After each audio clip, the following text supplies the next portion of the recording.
Hey guys, welcome back to Mystery School 101, or 303 since I'm in Denver.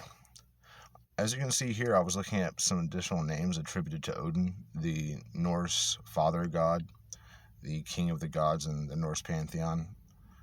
Doesn't really have an equivalent in the Greek and Roman pantheon. He's similar to Hermes, but he's very different. Instead of being a completely masculine figure like Zeus or Jupiter, he has some attributes that would be considered feminine.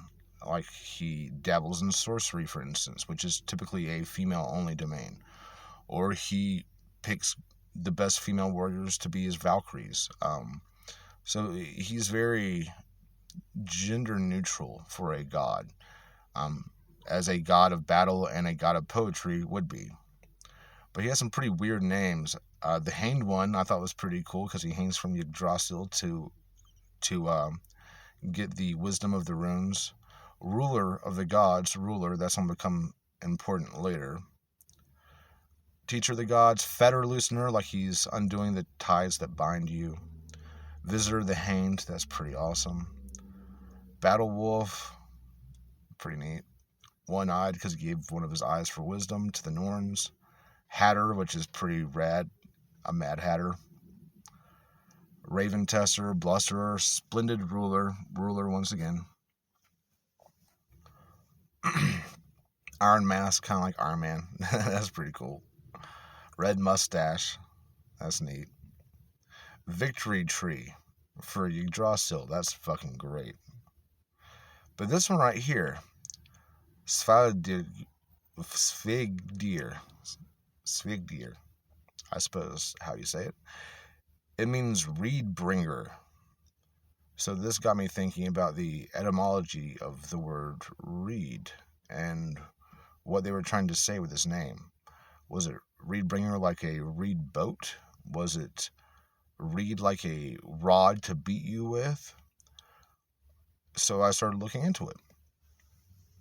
And whenever I Googled it, the first thing it did was give me this.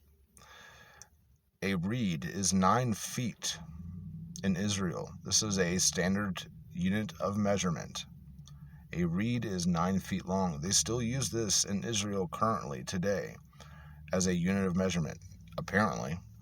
9 feet. Measuring rods or reeds are mentioned many times in the Bible, 41 times to be exact. A measuring rod and line are seen in the vision of Yahweh, in Ezekiel 42-3. Now we're going to look at some of these Bible verses and try to piece out exactly what rods symbolize, what reeds symbolize. But the word rod comes from the word reed. In visions of God, he took me to the land of Israel and set me on a very high mountain. And Ezekiel was actually using the rod to make measurements of the buildings. And we'll see this again in the Bible, in the book of Revelations.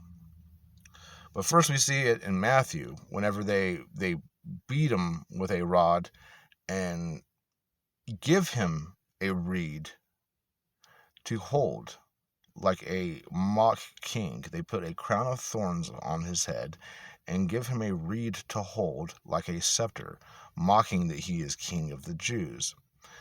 So in place of the scepter, you have the reed. And that's exactly why rulers today still hold scepters. It represents the reed or the rod. This is used to make measurements. But the rod and line, or the rod and a rope, or a stick and rope, these can be used to mark royalty, but also to do some pretty interesting geometry tricks. You can mark out most buildings' perimeter with just a stick and a rope and have it be completely symmetrical. You can use these also to tell north, south, east, and west.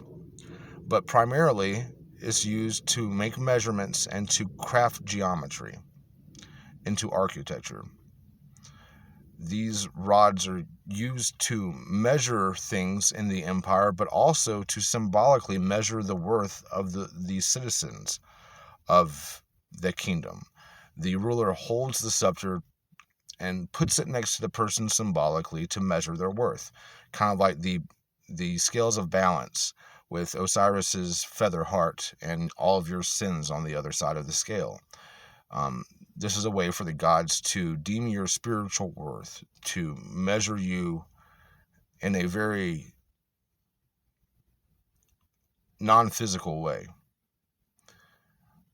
The reed or the rod symbolizes this as well. This is why rulers carry this, to measure the spiritual worth, the honor, valor, courage, bravery, respect, etc. of his citizenry, and to see if they're worthy.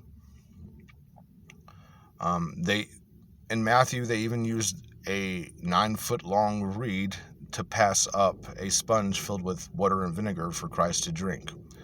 This is actually out of the Roman canteen. This wasn't meant to be this is actually a Roman being a nice guy. I don't know if it was Longinus or somebody else.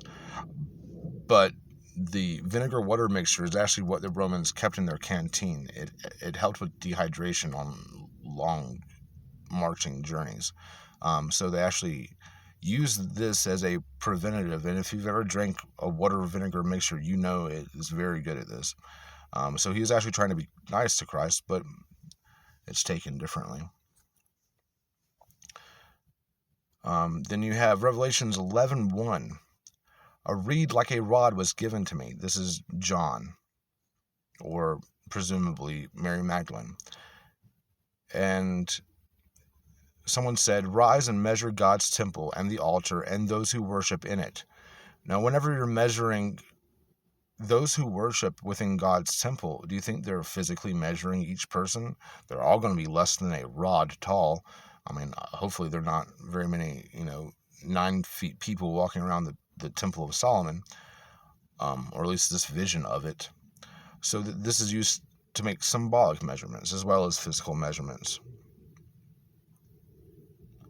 And then Revelations 21:15. He who spoke with me had a golden reed, to measure the city, its gates, and its walls. Now, we see in Isaiah that most of this reed talk is just about spreading outwards to different lands and Egypt getting fucked over. But then you get into Ezekiel. And Revelations, in a lot of ways, is a reflection of Ezekiel. He brought me there, and behold, there was a man whose appearance was like the appearance of brass, with a line of flax in his hand and a measuring reed, and he stood by the gate. Now, this is very Sumerian, very Babylonian, very Mesopotamian.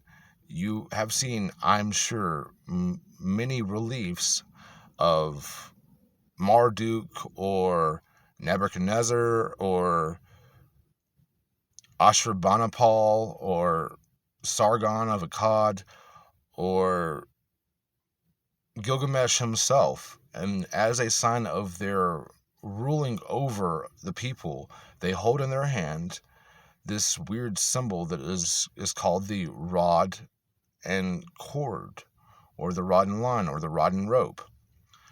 This is a symbol of rulership, literally rulership, because you use a ruler to make measurements. That's why they call them rulers of the world. They're not only marking out geometries in the form of architecture, but they're marking the borders of their countries and also measuring the spiritual worth of their people with those measuring rods, with those reeds.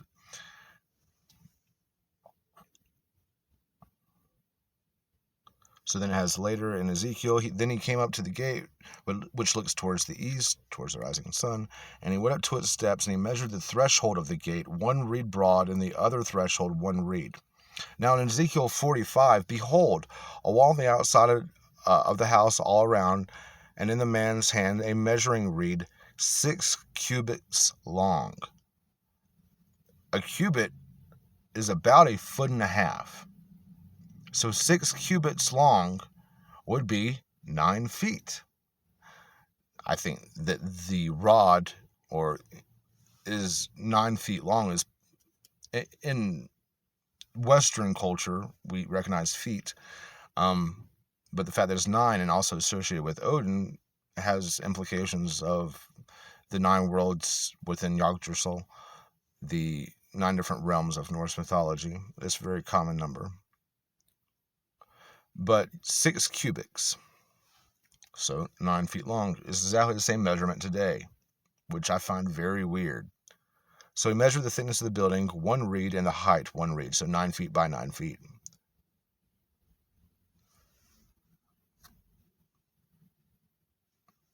Reed. A cane. A generic name for a reed of any kind. A bruised reed is known as a cane. A bruised reed is a reed that is bent or broken and not fit to use for measurement because it's not straight, implying that Cain himself was crooked, as they say. We still use these words today to describe people. Crooked, because he's a bruised reed, a reed that is bent, that is not satisfactory for measuring. In other words, he has been measured by the straight reed and found lacking. He is the bruised reed, Cain from the Bible. That's why people hold canes. It's from Cain from the Bible. Bruised reed, rod. These words all come from the same place. All right. I thought this was a pretty cool picture. I just randomly took a screenshot of it because it popped up on a commercial for Pluto TV, and I thought it was very black gooey. So yeah, I found that interesting that Cain, bruised reed, not following the straight and narrow. One symbol you can make with the rod and rope, you take the rod, stick it in the middle of this symbol, like a sundial. It's a rod sticking straight up out of the ground. And you take that rope, one person holds that rope to the rod, the other person walks around in a circle. It forms the circumpunct, or the circle with a with a circle inside of it, circle with a dot inside of it. This is an ancient symbol. You find this on cave walls. It represents everything from the solar system to the atom to mankind himself to Saturn.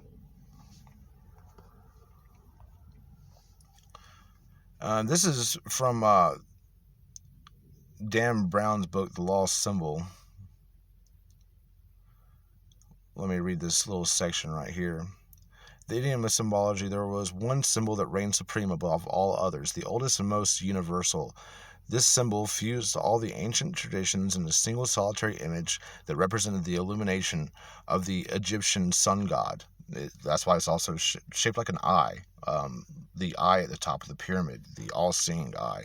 But it represents far more than that. The knowledge, the circumpunct itself represents more than just the all-seeing eye.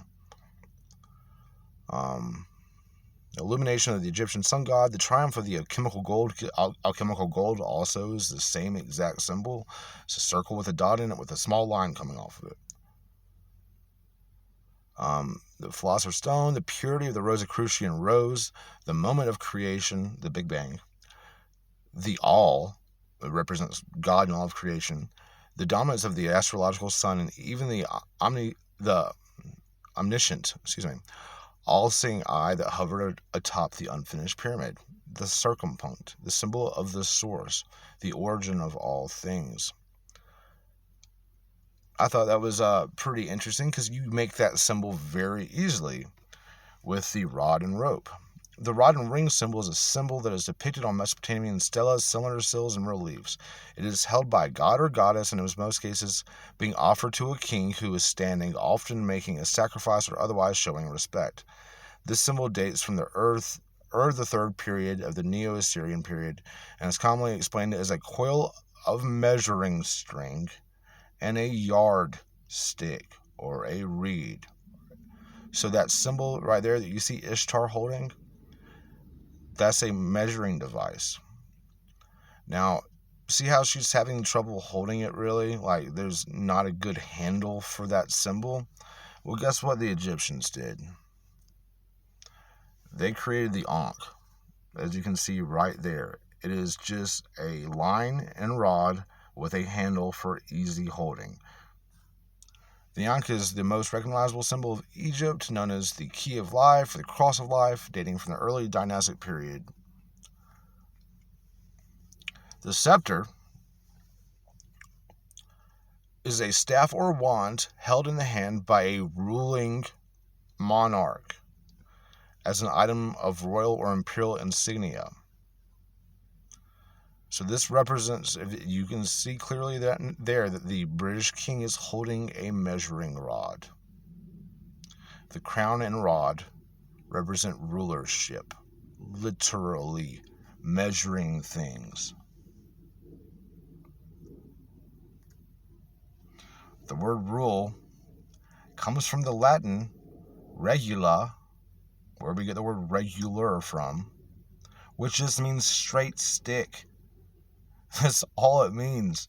Straight stick is rule. I mean, I just found this out. Then you have some of the different definitions of rule. Regulations, codes, control or dominion over an area or people, the normal or customary state of things, and here we go, a strip of wood or other rigid material used for measuring length and marking straight lines, a ruler.